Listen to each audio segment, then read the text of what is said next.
నమస్తే, welcome to our channel. నేను సౌజన్య. జగన్మోహన్ రెడ్డి ఆస్తులు అంబానీ ఆస్తులు మించిపోయాయని అంటున్నారు. సో అది ఎవరో కాదు, రాజశేఖర రెడ్డి ఫ్యామిలీని అత్యంత సన్నిహితంగా చూడని వ్యక్తి ఆయనే వెంకటరమణారెడ్డి అలియాస్ నల్లబాలు అంటున్నారు. ఆయన ఎందుకు నల్లబాలు అనాల్సి వచ్చింది? అసలు ఎందుకు ఆయన ఈ మాట అంటే జగన్మోహన్ రెడ్డి ఆస్తులు అంబానీని మించిపోయాయని ఎందుకు చెప్పాల్సి వచ్చింది, ఎందుకు చెప్పారు?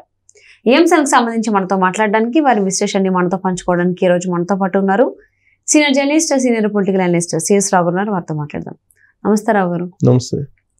జగన్మోహన్ రెడ్డి అసలు అఫిడవిట్లోనేమో ఆయన చాలా భేదవాడు, సొంత కారు కూడా లేదన్నట్టు ఆయన ఇచ్చారు. మరి వెంకటరమణారెడ్డి ఏమో ఆయన ఆస్తులు అంబానీ ఆస్తులు మించిపోయినాయి అని ఈయన అంటున్నారు. అండ్ అందులోనూ ఈ వెంకటరమణారెడ్డిని నల్లబాలు అని కూడా పిలుస్తారు అని కూడా అంటున్నారు. అసలు ఏంటి, ఎందుకు ఆ నల్లబాలు జగన్మోహన్ రెడ్డి గురించి అలాంటి వ్యాఖ్యలు చేయాల్సి వచ్చింది? ఇప్పుడు వైఎస్ ఫ్యామిలీ గురించి బాగా తెలిసినటువంటి వాళ్ళు కొంతమందే ఉంటారు. జనరల్గా బయట పబ్లిక్ ఏంటంటే అదొక అద్భుతమైనటువంటి కుటుంబం, అసలు వాళ్ళని మించినటువంటి రాజకీయ నాయకులు లేరు అని చెప్పి అనుకుంటుంటారు. కడప జిల్లాలో ఉండేటువంటి దగ్గర నుంచి చూసినట్టు తులసిరెడ్డి లాంటి వాళ్ళు, సీనియర్ పొలిటీషియన్ తులసిరెడ్డి, మాజీ రాజ్యసభ సభ్యుడు, అలాంటి వాళ్ళు ఏంటంటే అసలు వీళ్ళ ఫ్యామిలీ ఏంది, వీళ్ళ రాజకీయ చరిత్ర ఏందనేది అప్పుడప్పుడు చెప్తూ ఉంటారు. అలాగే రాజారెడ్డి రాజారెడ్డి వ్యవహారం ఏంటనేది కూడా చెప్తూ ఉంటారు.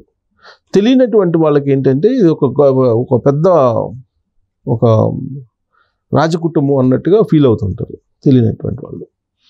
ఇప్పుడు అసలు అలా వాళ్ళ ఫ్యామిలీ గురించి తెలిసినటువంటి వాళ్ళు, ప్లస్ వాళ్ళ ఫ్యామిలీతో సన్నిహిత సంబంధాలు ఉండేటువంటి వాళ్ళు ఆనం కుటుంబం. మొదటి నుంచి ఆనం ఫ్యామిలీ అంటే రాజకీయంగా ఒక మంచి గుర్తింపు ఉన్నటువంటి ఫ్యామిలీ, మొదటి నుంచి రాజకీయాల్లో ఉన్నత స్థానంలో ఉన్నటువంటి ఫ్యామిలీ. ఇది రాజశేఖర రెడ్డి సీఎంగా ఉన్నప్పుడు కూడా, అంతకుముందు కూడా రాజశేఖర రెడ్డి సీఎంగా లేకముందు కూడా ఆనం ఫ్యామిలీకి ఒక ప్రత్యేకమైన గుర్తింపు ఉంది. కాకపోతే నెల్లూరు జిల్లాకు సంబంధించిన రెడ్డిస్ వీళ్ళు ఆనం ఫ్యామిలీ.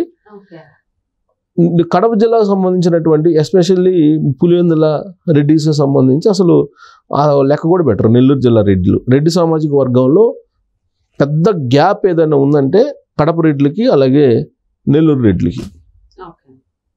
నెల్లూరు జిల్లా రెడ్డి సామాజిక వర్గం అనేది అసలు మొదటి నుంచి రాజకీయాల్లో బెజవాడ పాపిరెడ్డి కానీ ఇలాంటి వాళ్ళు అందరూ కూడా వాళ్ళు చాలా హై స్థాయిలో, ఉన్నత స్థాయిలో రాజకీయాలు చేశారు. రాజకీయాలని ప్రజాసేవ కోసమే ఉపయోగించారు వాళ్ళు, అంతే తప్ప వ్యాపారాలు పెంచుకోవడానికి ఉపయోగించాల. జస్ట్ దాన్ని ప్రజాసేవ కోసం మాత్రం ఉపయోగించాలని, ప్రజాసేవ కోసం మాత్రం ఉపయోగించి బాగా పేరు తెచ్చుకున్నటువంటి వాళ్ళు రెడ్డి సామాజిక వర్గం నెల్లూరులో ఉంటారు.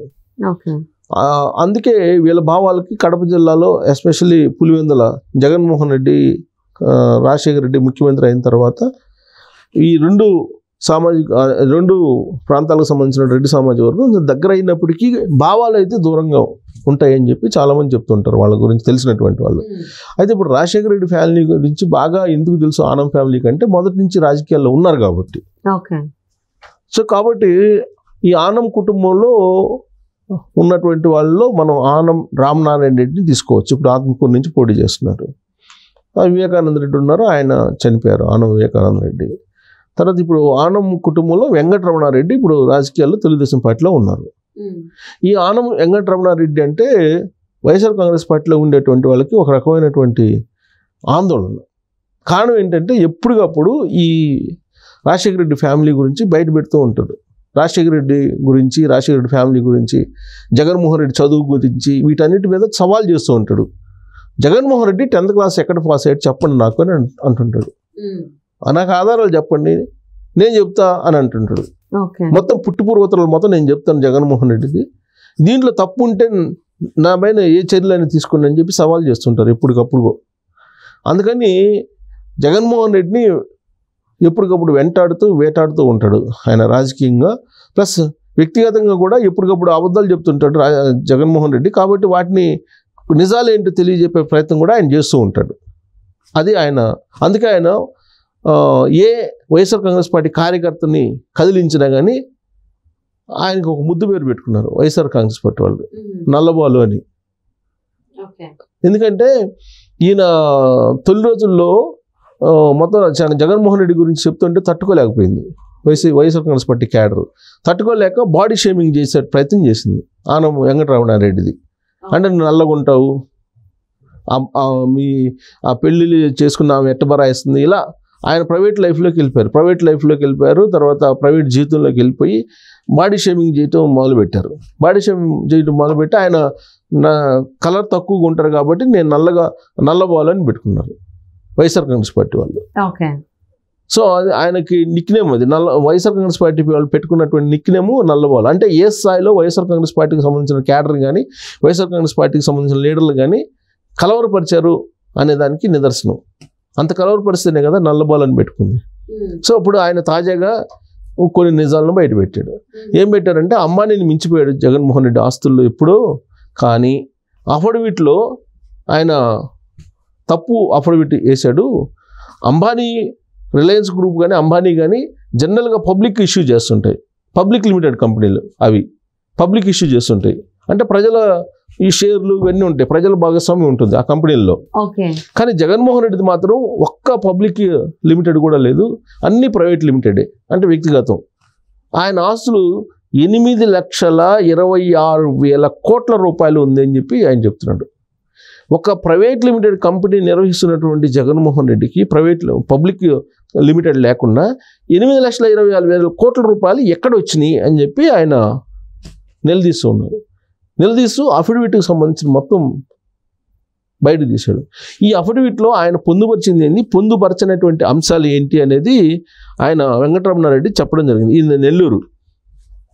సో ఆయన చెప్పిన దాని ప్రకారం ఏంటంటే, వెంకటరమణారెడ్డి చెప్పిన దాని ప్రకారం ఎన్నికల అఫిడవిట్లో 757 కోట్ల రూపాయలు మాత్రమే చూపించాడు జగన్మోహన్ రెడ్డి. జగన్ అసలు ఆస్తి బినామీలతో కలిపి, జగన్ ఆస్తి బినామీల ఆస్తి మొత్తం కలిపి 8,23,600 కోట్లు ఉంది అని చెప్పి మొత్తం లెక్కేసి చెప్పాడు ఆయన. 8,23,600 కోట్లు ఉంది అని చెప్పాడు. ఓకే. సో ఆయన చెప్తూ హైదరాబాద్లో లోటస్ పాయింట్ 300 కోట్లు చేస్తుంది, హైదరాబాద్లో లోటస్ పాయింట్లో ఉన్నటువంటిదే. అలాగే బెంగళూరులో 30 ఎకరాల్లో ఒక ప్యాలెస్ ఉంది. తర్వాత అక్కడే వాణిజ్య అంటే కమర్షియల్ కాంప్లెక్స్ ఉంది. సాక్షిలో తనకి వాటా ఉంది, అలాగే భారతిరెడ్డికి ఉన్న వాటాలు ఈ రెండు అఫిడవిట్లో చూపించలేదు. ఇవన్నీ కూడా అఫిడవిట్లో చూపించలేదు. Palace, Hyderabad palace, Bengaluru palace, అక్కడ ఉన్న కమర్షియల్ కాంప్లెక్స్, తర్వాత ఈ సాక్షిలో ఉన్నటువంటి వాటర్ ఇవన్నీ కూడా అఫిడవిట్లో చూపించలేదు అని చెప్పి ఆయన నిలదీశారు. అంతేకాదు, ఇప్పుడు అఫిడవిట్లో చూపించినటువంటి ఆస్తుల విలువ ఎప్పుడో 20 సంవత్సరాల క్రితం ఉన్నటువంటి ధరలు వేసి చూపించారు. 20 సంవత్సరాల క్రితం ఉన్న ధరలు అంటే 20 సంవత్సరాల క్రితం ఎంత ఉంది, ఎకరా 10,000 ఉంటుంది. ఆ 10,000 ఎకరం చూపించారు. అదే ఎకరా ఇప్పుడు ఎంత ఉంది, 10 కోట్లు ఉంటుంది.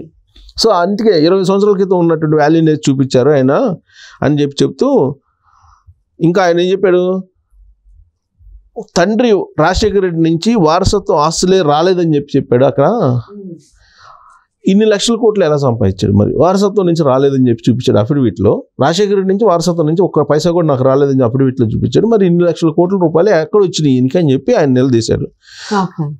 తర్వాత 2004 అఫిడవిట్లో నికర ఆస్తులు 1,74,00,000 చూపించాడు.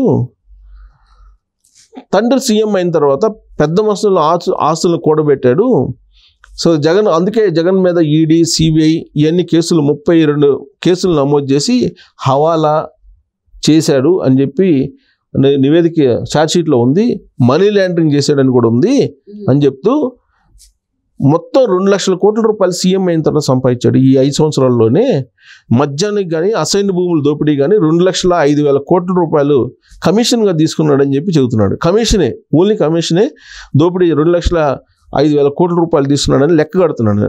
తర్వాత బినామీ కంపెనీ ఇండోసోల్కు విద్యుత్ ప్రాజెక్టులు ఇవ్వడం కానీ, తర్వాత భూములు కట్టబెట్టడం ద్వారా 75,000 కోట్లు తీసుకున్నాడు. తర్వాత టీడీఆర్ బాండ్లు కొమ్ముకోవడం 50,000 కోట్లు, ఇసుక విశాఖ భూదోపిడీలో 1,00,000 కోట్లు, ఎర్రచందనం స్మగ్లింగ్ 25,000 కోట్లు, bauxite, gravel, silica, beach sand, క్వాడ్జీ అక్రమ మైనింగ్ ద్వారా 54,000 కోట్లు, వెరసి 8,23,000 600 కోట్లు ఈయన సంపద ఉందని చెప్పి చెబుతున్నాడు.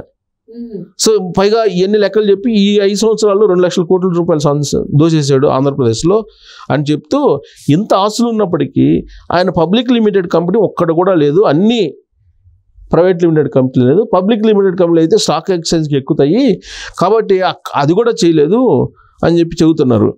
జగన్ వైఎస్ రాజశేఖర రెడ్డి బహుమతిగా ఇచ్చిన ఆస్తులపైన అనుమానం ఉంది. జగన్కు వైఎస్ రాజశేఖర రెడ్డి కొన్ని ఆస్తులు ఇచ్చాడు, వాటి మీద కూడా అనుమానం ఉంది. హైదరాబాదు బంజారాహిల్స్ రోడ్ నెంబర్ 2లో ఉన్న ఇంటిని జగన్కు, పులివెందుల్లో ఉన్న కొన్ని ఆస్తులను భారతిరెడ్డికి వైఎస్ బహుమతిగా ఇచ్చాడు. షర్మిలకు ఇవ్వకుండా వాటిని